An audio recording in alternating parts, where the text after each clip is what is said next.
अलका प्रमोद की कहानी दंश आज आपके सामने लेकर प्रस्तुत हुई हूँ। अभी मैं क्लिनिक से आकर बैठी ही थी कि मिस्टर वर्मा का फ़ोन आ गया। वह बुरी तरह घबराए हुए थे। उन्होंने रुआंसी वाणी में कहा, डॉक्टर आप तुरंत आ जाइए, रितिका को पता नहीं क्या हो गया है, सांस ही नहीं ले पा रही है। मैं समझ गई कि जिस घड़ी से मैं डर रही थी वह आ ही गई। रितिका का सांस न लेना इस बात का द्योतक है कि उसका फेफड़ा तक रोग की चपेट में आ चुका है। मैंने तुरंत अपने अधीनस्थ कनिष्ठ डॉक्टर को आवश्यक निर्देश दिए और गाड़ी लेकर रितिका के घर की ओर निकल पड़ी।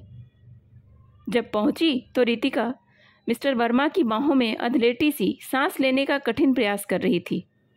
उसकी विवश आंखों में मुझे देखकर याचना उभर आई, मानो कह रही हो कि डॉक्टर मुझे बचा लो, मैं जीना चाहती हूँ।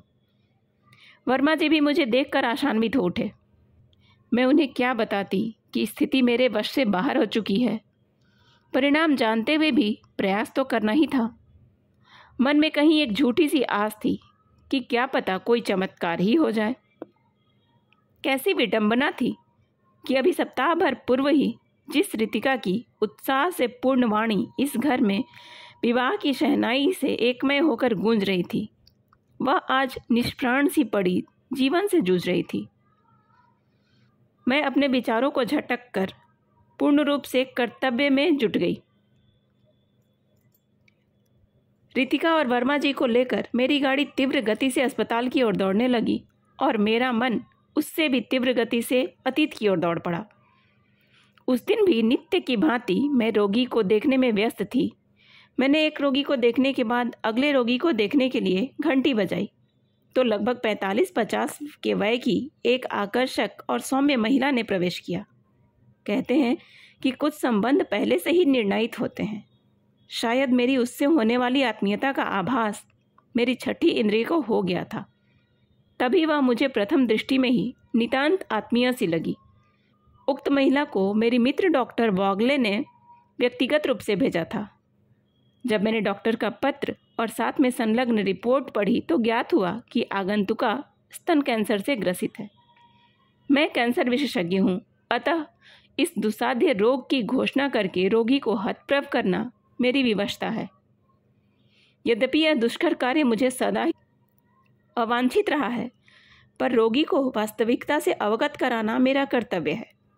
कुछ रोगी तो ससमय आ जाते हैं तो रोग मुक्त कर मैं संतोष का अनुभव करती हूँ, पर कुछ लोगों का रोग इतनी देर में ज्ञात होता है कि उनके जीवन की डोर हम डॉक्टरों की पहुँच से भी बाहर हो जाती है। ऐसे रोगी को उसकी वास्तविकता बताते हुए मुझे ऐसा अनुभव होता है जैसे मैं किसी निर्दोष को फांसी का दंड सुना रही हूँ। ऐसे में मेरा भावुक हृदय मुझे सदा ही प्रेरित करता है कि मैं रोगी को कुछ भी न बताऊं। कम से कम वह जीवन के शेष दिन तो सामान्य रूप से व्यतीत करेगा। उसे हर पल मौत रूपी भयानक राक्षस द्वारा पल पल पास आने का डर न सताए। पर मस्तिष्क सदा मेरे मन की इच्छा को पूरी करने से रोक देता है और डॉक्टर का कर्तव्य स्मरण करा देता है, साथ ही तर्क देता है कि यदि रोगी को अपना सीमित जीवन काल ज्ञात होगा तो वह अपने आश्रितों के लिए कुछ व्यवस्था कर देगा और अपनी जो आकांक्षाएं पूर्ण करता है वो कर लेगा। रितिका को भी इसी सत्य से अवगत कराने के उद्देश्य से मैंने रितिका से पूछा, क्या आप अकेले आई हैं? तो रितिका ने कहा, जी डॉक्टर, पर आपको जो भी बताना हो मुझे ही बता सकती हैं। मैं कुछ क्षण असमंजस में रही कि उसे बताऊं या नहीं। फिर भूमिका बनाते हुए मैंने कहा, देखिए मिसेस वर्मा, चिंता की कोई बात नहीं है, क्योंकि अब तो हर रोग की चिकित्सा संभव हो गई है। बस आपको तुरंत ऑपरेशन करवाना होगा। फिर थोड़ा रुक कर बोली, क्योंकि आपको स्तन कैंसर है, पर आप ठीक हो जाएंगी। प्रायः मेरी यह उद्घोषणा रोगी को कुछ क्षणों के लिए निस्पंद कर देती थी।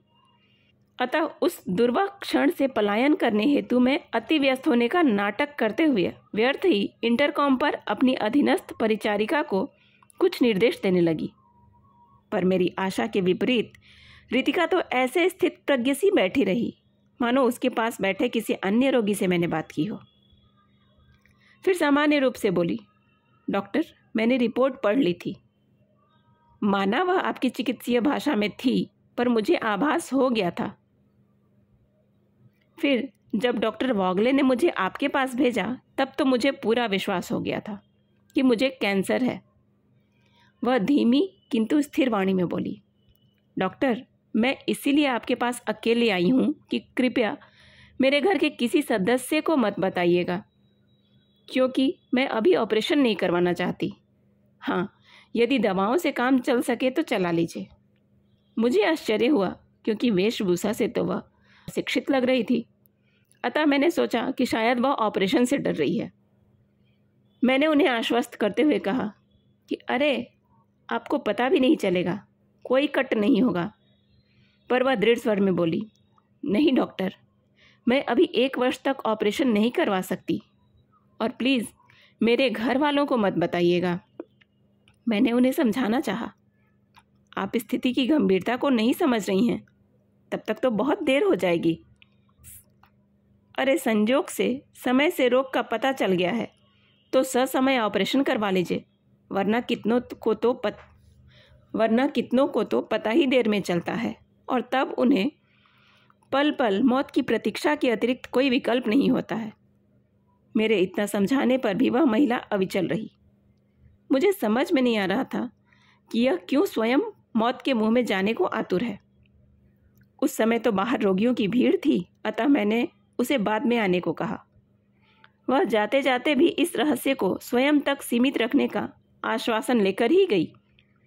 पता नहीं उस महिला में क्या आकर्षण था कि वह मेरे मन मस्तिष्क पर देर तक छाई रही, और मैं उससे पुनः मिलने की आतुरता से प्रतीक्षा करने लगी। दूसरे दिन नियत समय पर रितिका आ गई थी। यह समय मेरा विश्राम का होता है, अतः मैं अपने कमरे में अकेली थी। रितिका से इधर उधर की औपचारिक बातों के बाद मैंने पूछा, रितिका, मैं तुम्हारी डॉक्टर हूँ, और रोगी को डॉक्टर से कुछ भी नहीं छिपाना चाहिए। तुम ऑपरेशन क्यों नहीं कराना चाहती?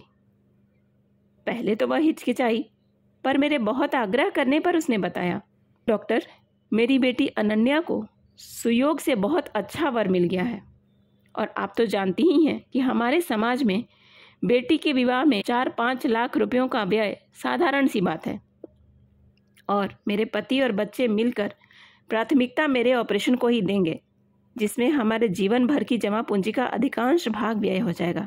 फिर भावुक होते हुए बोली, डॉक्टर, आप ही बताइए, बच्चों के सपनों की चिता पर मैं अपना जीवन कैसे जी पाऊंगी?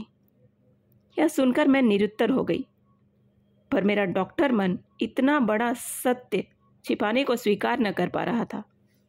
मेरा कर्तव्य तो लोगों को जीवन दान देना था, और रितिका मुझसे उसे मौत के मुंह में ढकेलने की योजना में शामिल होने को कह रही थी। मैंने उसे समझाया, तुम्हारे तर्क अपनी जगह पर तुम्हारा जीवन तुम्हारे परिवार के लिए क्या अर्थ रखता है, इसकी तुम्हें तनिक भी अनुभूति नहीं है। परंतु रितिका की भीष्म प्रतिज्ञा के समक्ष मुझे हारना पड़ा। घंटों के तर्क वितर्क के पश्चात भी रितिका के व्यक्तित्व के प्रभाव से या संभवतः उसके मातृत्व के आगे मैं झुक गई, और मैंने उससे यह आश्वासन दे ही दिया कि मैं तुम्हारे परिवार को सत्य नहीं बताऊंगी, पर तुम्हें नियम से दवा लेनी होगी तथा दायित्वपूर्ण होते ही ऑपरेशन करवाना होगा। मेरे इस आश्वासन पर वह इतनी प्रसन्न हो गई मानो जीवन दान मिल गया होगा। किसी को मौत की राह चुनने और उस राह पर जाने का अवसर मिलने पर प्रसन्न होते मैं पहली बार देख रही थी। रितिका ने कृतज्ञता से मेरा हाथ थामते हुए कहा, डॉक्टर, मैं आजीवन आपकी ऋणी रहूंगी। वह तो आश्वासन लेकर चिंता मुक्त होकर चली गई, पर तब से आज तक मैं अपराध बोध से ग्रस्त हूं, और चाह कर भी उससे किया वादा तोड़ नहीं पाई। कालचक्र घूमता रहा। 2 माह बाद अंशुल अपनी पढ़ाई हेतु इंग्लैंड चला गया। उसके जाने के पूर्व रितिका ने अपने विशेष परिचितों को एक पार्टी दी थी। तब तक मैं और रितिका परम आत्मीय बन चुके थे। दिन में कम से कम एक बार अवश्य एक दूसरे से संपर्क कर ही लेते थे, भले ही दूरभाष पर ही सही। पार्टी में रितिका का उत्साह देखते बनता था। वह बेटे के उज्जवल भविष्य की कल्पना मात्र से ही प्रफुल्लित थी। उस समारोह में प्रसन्नता का वातावरण था। बस एक मैं ही आवरण ओढ़कर प्रसन्न होने का नाटक कर रही थी, क्योंकि इस प्रसन्नता का जो मूल्य दिया गया था वह मात्र मैं ही जानती थी। 2 दिनों बाद अंशुल को जाना था। इन 2 दिनों में रितिका ने क्षण भर भी अंशुल को विलग न होने दिया, मानो वह इन 2 दिनों में ही बेटे के साथ जीवन भर का सानिध्य पा लेना चाहती हो। अंशुल कहता भी, माँ मैं 2 वर्षों के लिए ही तो जा रहा हूँ। उसे तो आभास भी न था कि अवश्य 2 वर्षों के लिए जा रहा है, पर माँ उससे इतनी दूर जाने वाली है कि वह चाहकर भी उस दूरी को पार नहीं कर पाएगा। अंशुल के जाते ही रितिका बेटी के विवाह की तैयारी में लग गई। मैंने उससे पुनः अनुरोध किया कि बेटे का भविष्य तो बन ही गया है, अनन्या की कौन सी आयु निकली जा रही है। आजकल तो वैसे भी बड़ी आयु तक विवाह होते हैं। 2 वर्षों बाद अंशुल आकर स्वयं अनन्या का विवाह करेगा। मेरी मानो अब तुम ऑपरेशन करवा लो। पर उसने मेरे मुंह पर हाथ रख दिया कि कहीं कोई मेरी बात न सुन ले, और बोली, नहीं डॉक्टर, प्लीज़ मेरी तपस्या को बीच में न तोड़ो। मलय जैसा वर बार बार नहीं मिलता। फिर अब तक तो दोनों के मध्य कोमल तंतु भी जन्म ले चुके हैं। उन्हें मैं कैसे नष्ट कर सकती हूँ? मुझे पता है कि मलय के घर वाले इतनी लंबी प्रतीक्षा नहीं करेंगे। वैसे भी लड़की का विवाह तय होने के बाद अधिक दिनों तक रोकना उचित नहीं है। क्या पता कौन सी बाधा आ जाए। मैं खींच उठी। उसे समझाना व्यर्थ था। स्वयं तो महानता के शिखर पर पहुंचना चाहती थी, और मैं व्यर्थ ही उसकी बात मानकर अपराध बोध से ग्रस्त रहती। कभी कभी तो उस क्षण को कोसती जब उसकी बात मानकर इस योजना में भागीदार बनी थी। रितिका दिन पर दिन दुर्बल होती जा रही थी। 1-2 बार मिस्टर वर्मा ने कहा भी, डॉक्टर आजकल आपकी मित्र थोड़ा सा कार्य करके ही हाँफने लगती हैं। इस बार आपके पास आए तो इसका पूरा परीक्षण कीजिएगा। मैं चुप रह जाती और उसे एकांत में डांटती कि श्रम कम करे, पर उसे तो बेटी के विवाह में मानो अपने जीवन की संपूर्ण आकांक्षाओं को पूरा करना था। सारा शहर छानकर एक से एक आभूषण और वस्त्र चुन चुन कर लाई थी वह। जब मैं समय निकालकर उसके पास जाती तो कभी वह कलश पर चित्र उकेर रही होती, तो कभी चुनरी में गोटा टाक रही होती, और कभी अतिथियों की सूची बना रही होती। उसका उत्साह समाये न समा रहा था। मैं जाती तो नित्य प्रति की तैयारी दिखाती, पर जैसे ही मैं उसके स्वास्थ्य के विषय पर आती, वह बड़ी चतुरता से विषय बदल देती और मेरे निर्देश एक कान से सुनकर दूसरे कान से निकाल देती। अनन्या का विवाह देखते बनता था। कहीं कोई कमी नहीं थी। हर कोने पर रितिका की सुरुचि के हस्ताक्षर स्पष्ट थे। विवाह में हर क्षण पूर्ण रूप से जीने की लालसा में रितिका मेरी मना करती दृष्टि की अवहेलना करती नृत्य को भी उठ खड़ी हुई। वह बात दूसरी है कि 2 पंक्ति गाने पर नृत्य के बाद ही सांस फूलने लगी। तब मैंने उसे तुरंत बैठाकर पानी पिलाया और दवा दी। सब लोगों ने इसे साधारण सी थकान समझा, अतः 2 क्षण को थमा संगीत फिर बज उठा और पुनः वातावरण सामान्य हो गया। विवाह समारोह निर्बाध रूप से संपन्न हो गया। वर का कामदेव सा रूप देखते बनता था। अनन्या और मलय की जोड़ी साक्षात राम सीता की कल्पना को साकार कर रही थी। रितिका की आंखों में छलकती तृप्ति और प्रसन्नता ने कुछ देर के लिए मेरे अपराध बोध को कम कर दिया था। मैंने सोचा, कौन सी माँ इस सुख से वंचित रहना चाहेगी? मैंने भी रितिका को इस सुख को पाने में सहयोग ही तो दिया है। अनन्या की विदा की बेला में प्रयासों से रोका रितिका का रुदन फूट पड़ा था। उसे देखकर सभी के नेत्र भीग गए थे। अतीत की गलियों में भटकता मेरा मन भी तब चौंका जब गाड़ी अस्पताल के सामने आ पहुंची। अपने विचारों को झटक कर मैं तुरंत कर्तव्य पूर्ति में संलग्न हो गई। मेरे निर्देशानुसार ऑपरेशन की संपूर्ण व्यवस्था हो चुकी थी। रितिका को तुरंत ऑपरेशन कक्ष में ले जाया गया। आज पहली बार ऑपरेशन करते हुए मेरे हाथ कांप रहे थे और मैं प्रार्थना कर रही थी कि हे ईश्वर, इस माँ के तप का कुछ तो प्रतिफल दो, अन्यथा लोगों की ईश्वर में आस्था समाप्त हो जाएगी।